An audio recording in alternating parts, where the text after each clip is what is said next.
En date du 19 au 21 février 2025, à l'Hôtel Royal Palace de Bujumbura, l'East African Nutritional Sciences Institute et ainsi le Bureau burundais de normalisation et de contrôle qualité BBN, la Chambre fédérale de commerce et d'industrie du Burundi CFCIB et le projet de développement de l'entrepreneuriat rural PRODER ont organisé un atelier de sensibilisation des acteurs des secteurs de l'agroalimentaire, de l'hôtellerie et de la restauration collective sur le respect des normes et contrôle qualité des produits alimentaires. Des participants de divers horizons avaient pris part à ce grand rendez-vous du partenariat académique, public et privé, à savoir les industriels des produits alimentaires, les hôteliers et entreprises de restauration collective, les institutions financières, les compagnies d'assurance, le monde des médias, etc. Différents discours ont été prononcés à cette occasion et tous ont convergé à la vigilance pour garantir la qualité des produits en tous ses états. La représentante du maire de la ville de Bujumbura a vivement salué la tenue de ces assises dans cette capitale économique qui naturellement abrite la plupart des usines et industries de transformation agroalimentaire qui sont au centre des échanges. Il a rendu hommage au consortium qui a initié cet atelier. Cet atelier qui est organisé dans le but de sensibilisation sur le respect des normes et de contrôle de qualité des produits alimentaires dans le secteur de l'agroalimentaire, de l'hôtellerie et de la restauration collective est très bénéfique pour la ville de Bujumbura, où loge beaucoup d'industries agroalimentaires et beaucoup d'hôtels. Notre population a besoin de la santé saine. Votre contribution dans les jours que vous allez passer dans la réflexion sur ce thème sera importante.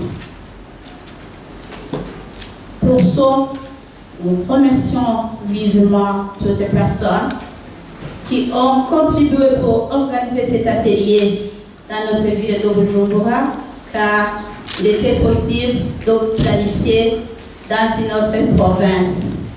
Le coordonnateur de l'EANSI, dans son discours de cadrage, a adressé l'état des lieux du secteur de l'agroalimentaire et a énuméré une liste d'éléments qui seront mis en avant par son institution dans la pérennisation des normes de qualité. Le secteur agroalimentaire ainsi que ceux de l'hôtellerie de la restauration collective jouent un rôle vital dans l'économie nationale et dans le bien-être de notre population. Cependant, nous faisons face à des défis majeurs liés au respect de normes de qualité et de sécurité sanitaire. Le non-respect de ces exigences peut entraîner des risques pour la santé publique, des pertes économiques et des impacts négatifs sur la compétitivité de nos entreprises. Il est donc impératif d'agir ensemble pour améliorer la gestion de la qualité des produits alimentaires. Notre rencontre aujourd'hui vise à renforcer la sensibilisation des acteurs économiques sur l'importance du respect des normes de qualité et de sécurité alimentaire, échanger sur les défis actuels et identifier ensemble des solutions adaptées à notre contexte burundais, encourager l'adoption des bonnes pratiques en matière de gestion et de contrôle de la qualité dans les entreprises agroalimentaires, hôtelières et de restauration collective, promouvoir une culture de la qualité à travers les initiatives de formation et de certification. Le Centre d'excellence régional en sciences de la nutrition et en CNC, en collaboration avec ses partenaires, s'engage pleinement à accompagner le secteur privé et les institutions publiques dans l'atteinte de ces objectifs, par le biais des programmes de formation continue, que ce soit en normes, qualité, entrepreneuriat, etc., des recherches appliquées et des partenariats stratégiques. Nous espérons améliorer la qualité des produits alimentaires disponibles sur le marché burundais grâce à l'expérience de nos experts. Il a été rejoint dans ses propos par le représentant du projet de développement et de l'entrepreneuriat rural, PRODER, à qui le gouvernement du Burundi a chargé de nobles missions. Le programme de développement de l'entrepreneuriat rural, PRODER, que je représente ici, est une initiative du gouvernement du Burundi en collaboration avec le Fonds international de développement agricole, le FIDA, qui est mise en œuvre dans 12 provinces de notre pays, à savoir Bubanza, Chibitoke, Kayanza, Ngozi, Muramvya, Kitega, Karuzi, Ruyigi, Rutana, Bururi et Makamba. Il a pour objectif de contribuer à la réduction de la pauvreté, à l'amélioration de la nutrition et de la sécurité alimentaire des communautés rurales, par la promotion d'une manière équitable et inclusive de l'entrepreneuriat des jeunes et d'un environnement propice au développement des entreprises agro-pastorales et halieutiques et au renforcement de la résilience des pauvres ruraux. Un effectif d'au moins 52 jeunes à renforcer dans le secteur de l'agro-industrie et visé. Par ces interventions, le PRODER offre à ces jeunes hommes et femmes des opportunités d'intégrer l'écosystème de l'agro-industrie en qualité de porteur d'entreprises rurales fiables. Dans cet écosystème de l'agro-industrie, le PRODER vise à les rendre plus productifs pour qu'ils contribuent efficacement à l'offre durable de biens et services de qualité dans l'agroalimentaire et ainsi leur permettre de créer des biens et richesses agroalimentaires, des emplois et des revenus.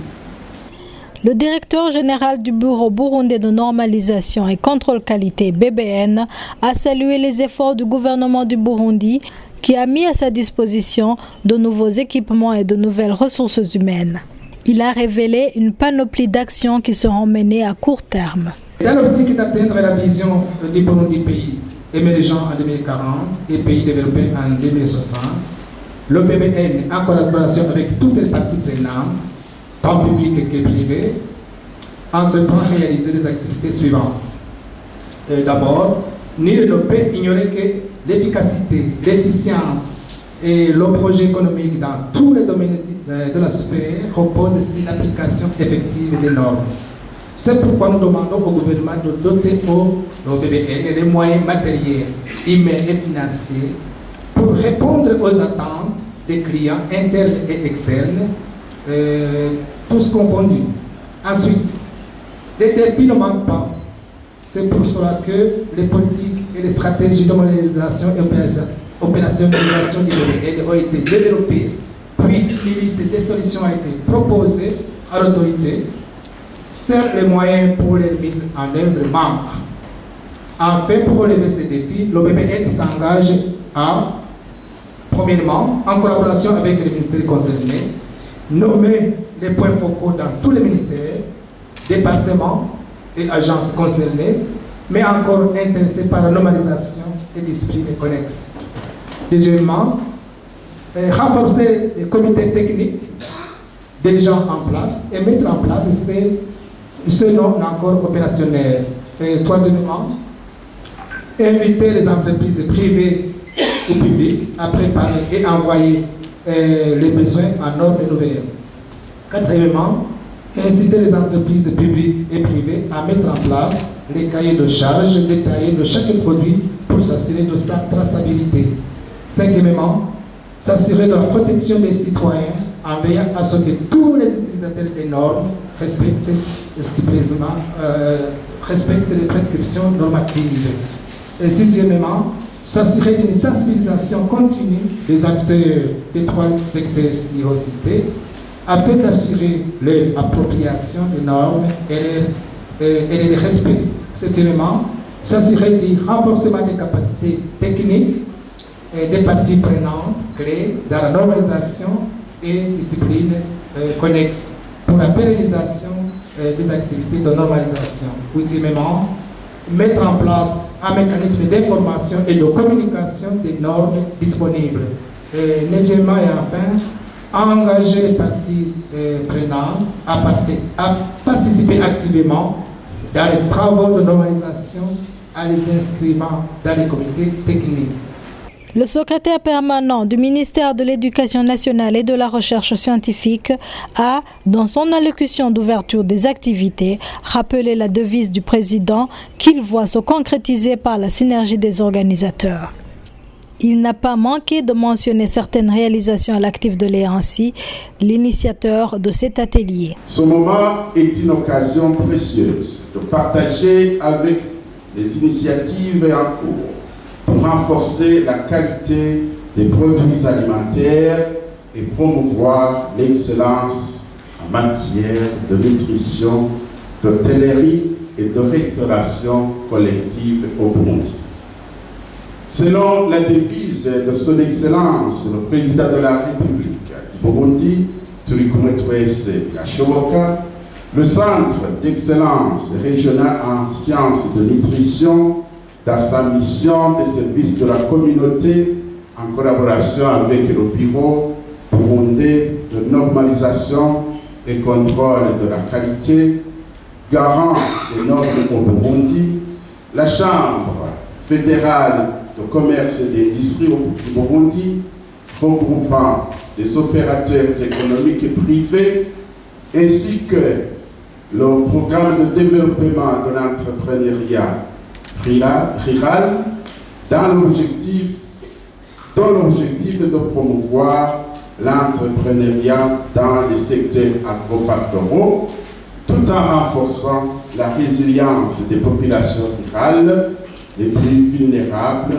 se sont mis ensemble pour sensibiliser les acteurs clés afin que le respect des normes soit une préoccupation de tout un chacun.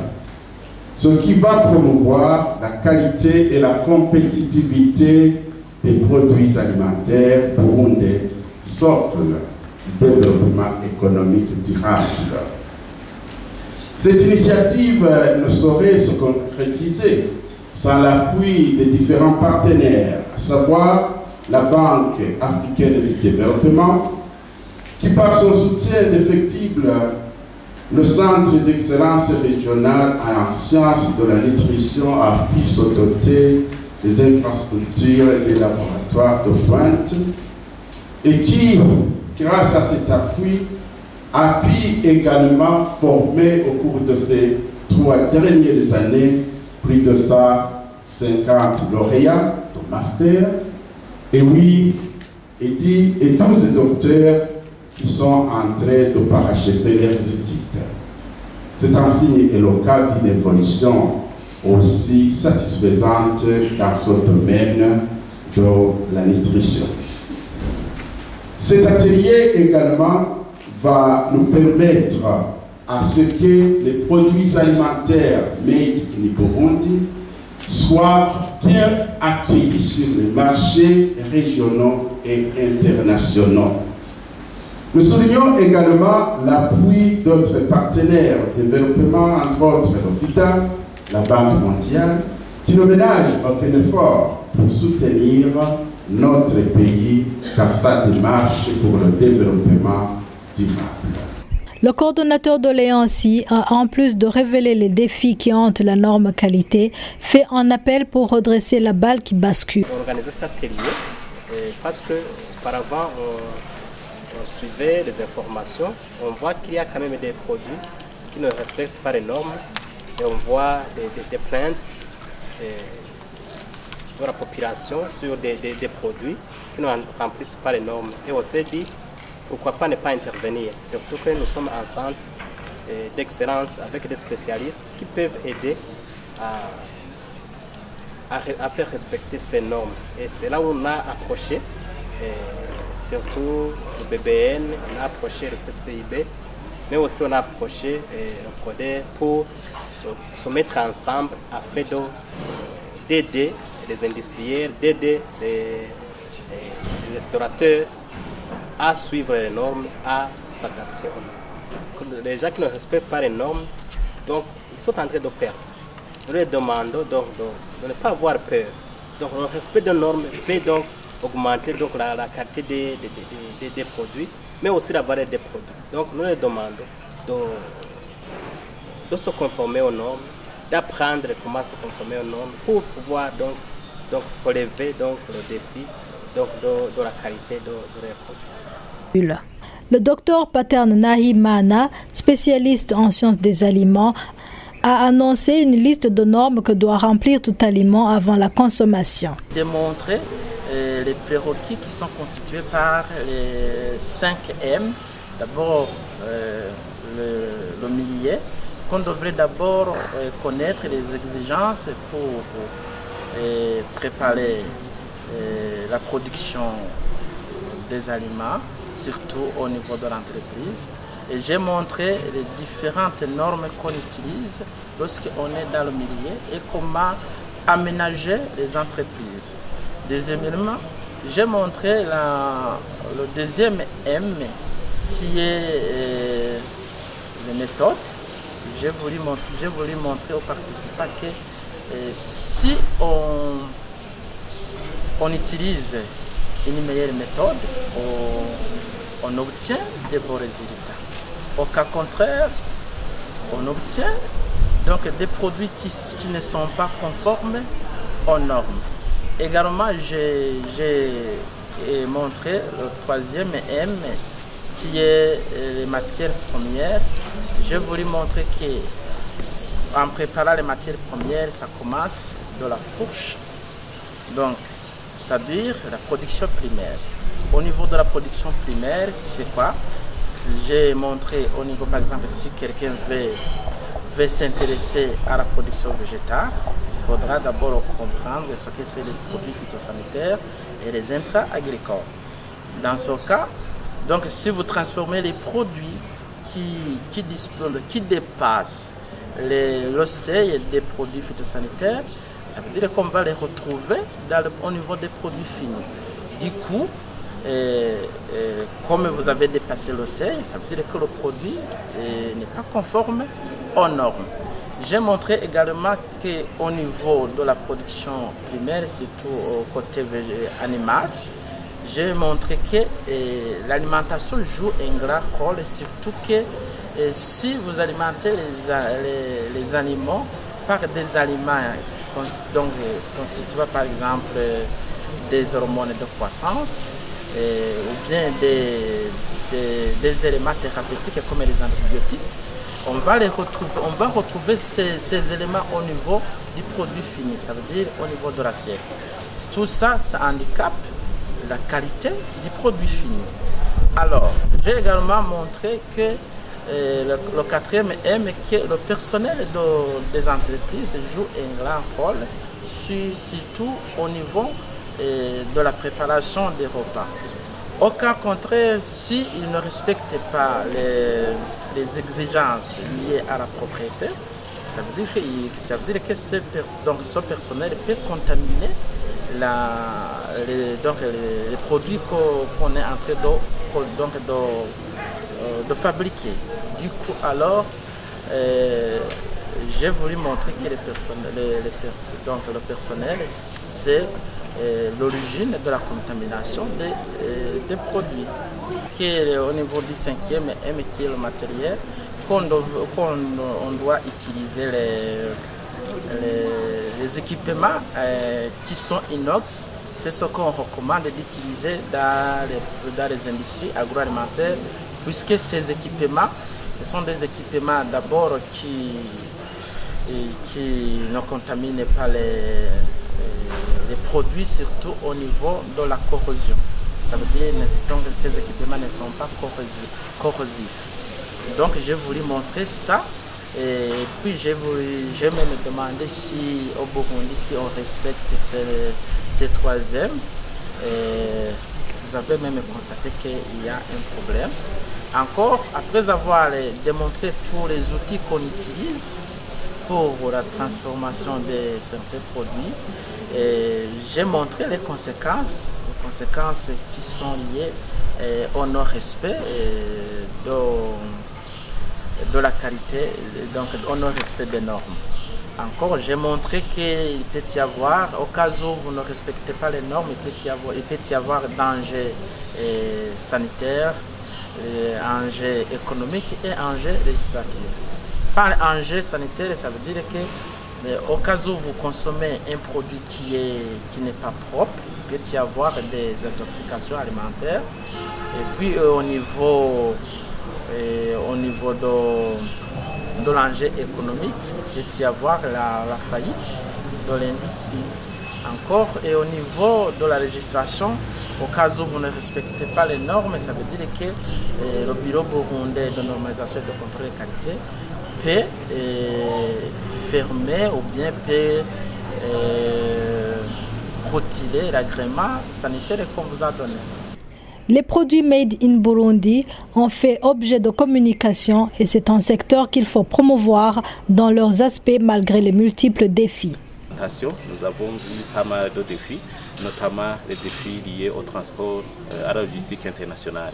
Est-ce que nous avons des infrastructures suffisantes et en bonne qualité pour le transport au niveau côtier, la piste, même au niveau aérien?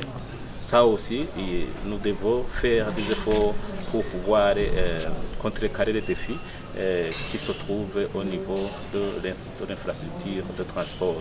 Nous avons vu également qu'il y a un coût exorbitant qui est lié à la production et à la construction d'une image et d'une marque d'un pays ou d'une entreprise. Nous avons également vu d'autres difficultés ou défis liés au manque à l'accès au crédit et à l'accès au financement. Et ici, nous avons vu que pour construire justement une image et une marque d'un pays, il faut qu'il y ait des moyens, des appuis pour qu'au niveau des petites et moyennes entreprises, ils commencent à bâtir les noms pour que dans l'avenir, ils puissent également promouvoir le Made in Burundi. Mais quand même, nous avons vu que les produits Made in Burundi, ils accèdent. Ça se trouve sur le marché local, il accède les marchés régionaux et les marchés internationaux, mais le problème c'est aussi un défi lié à la quantité, à la production suffisante. Et il peut y avoir qu'il y ait un commerçant ou un opérateur économique, on demande de fournir au moins une quantité de 5000 tonnes, mais la première fois, il peut collecter et fournir cette quantité, mais à la deuxième demande, il trouve des difficultés pour pouvoir remplir cette demande, soit parce qu'il n'y a pas de cette production au niveau national, cette quantité, ou bien parce qu'il y a d'autres exigences qu'il a trouvées qu'il doit remplir qui ne le permettent pas de pouvoir accéder à ce marché et pouvoir fournir la quantité qui a été demandée. Un des participants a vivement remercié les organisateurs vu les résultats enregistrés et s'est engagé pour assurer la norme qualité. Ça a été de grande importance pour moi parce que j'ai pu rencontrer des gens qui font dans mon domaine de la transformation agroalimentaire des personnes qui ont l'expérience et qui connaissent ce qu'il faut pour se conformer aux normes de la transformation. On a rencontré pas mal de professeurs qui connaissent beaucoup de choses et qui nous ont prodigué des conseils et des recommandations qui vont nous aider à améliorer nos processus de transformation tout au long de la chaîne. Par exemple, on se concentre beaucoup plus dans la transformation du produit, alors qu'en tant qu'opérateur dans la transformation agroalimentaire, on doit considérer toute la chaîne depuis la production des matières premières jusqu'au produit fini. Donc tout ça, ce sont des choses qui ont beaucoup ajouté de la valeur à ce qu'on connaît avant et qui vont nous aider à bien s'organiser et nous aider à produire des produits qui vont même aller au-delà du Burundi et être vendus au marché international. À anticiper et on avait déjà entrepris certaines étapes. Mais avec ce qu'on a appris ici, donc nous allons encore améliorer, nous allons capitaliser sur les otages qu'on a fait ici pour ainsi ajouter d'autres astuces et aussi décrocher d'autres documents qui vont accompagner notre processus de transformation, mais aussi améliorer nos infrastructures, parce qu'on a vu que c'est aussi un élément clé dans la transformation. C'est quelque chose qui est vraiment très important pour nous et on va vraiment s'adapter. Le coordonnateur de l'EANSI, principal organisateur, a de vive voix apprécié l'envie, la contribution et l'enthousiasme des participants et leur a fait un vibrant appel. Je suis satisfait du fait qu'on a eu d'abord la salle était comme on a eu une participation totale et on a vu l'engouement. Tout le monde était intéressé de suivre l'atelier, mais aussi de comprendre, mais aussi de poser des questions.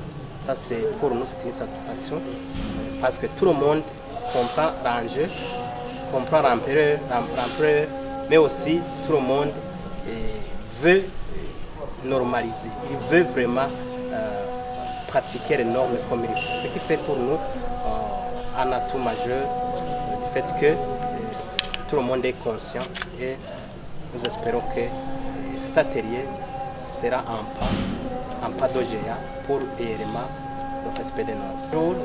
On peut d'abord s'évaluer.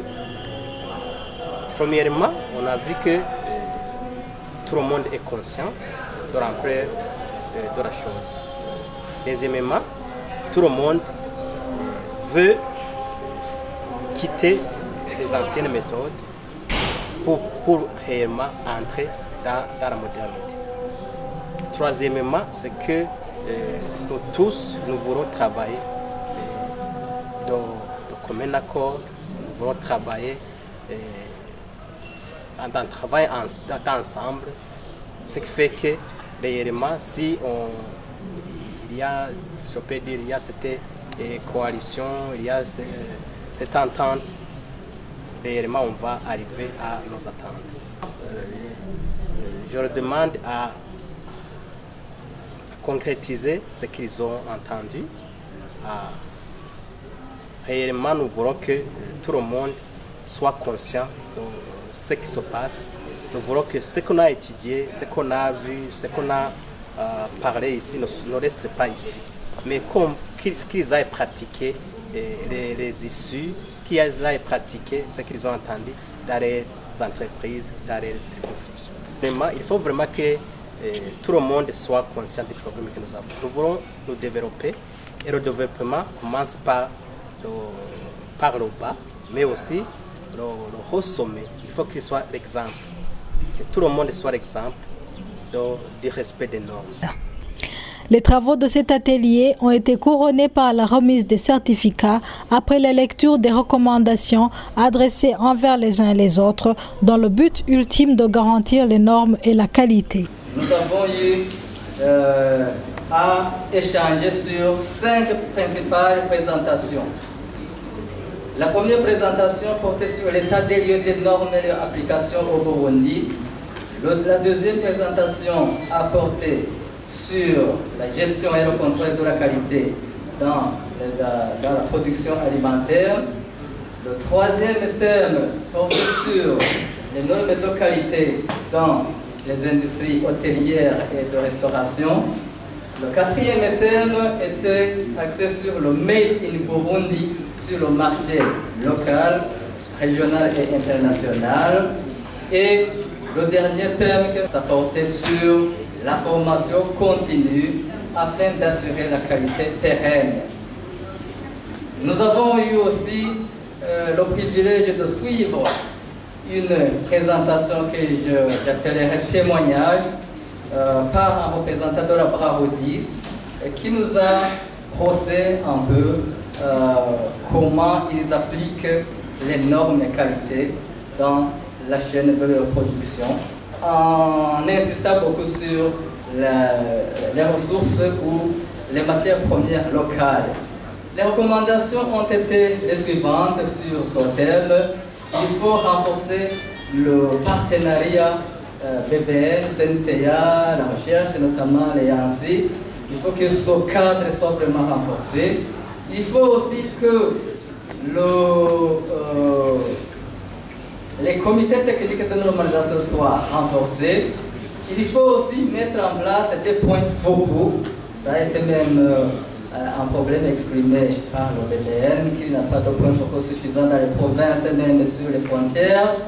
Il y a aussi une recommandation d'introduire dans les établissements scolaires les notions de qualité et de normes pour que la culture de qualité soit ancrée dans le comportement des personnes.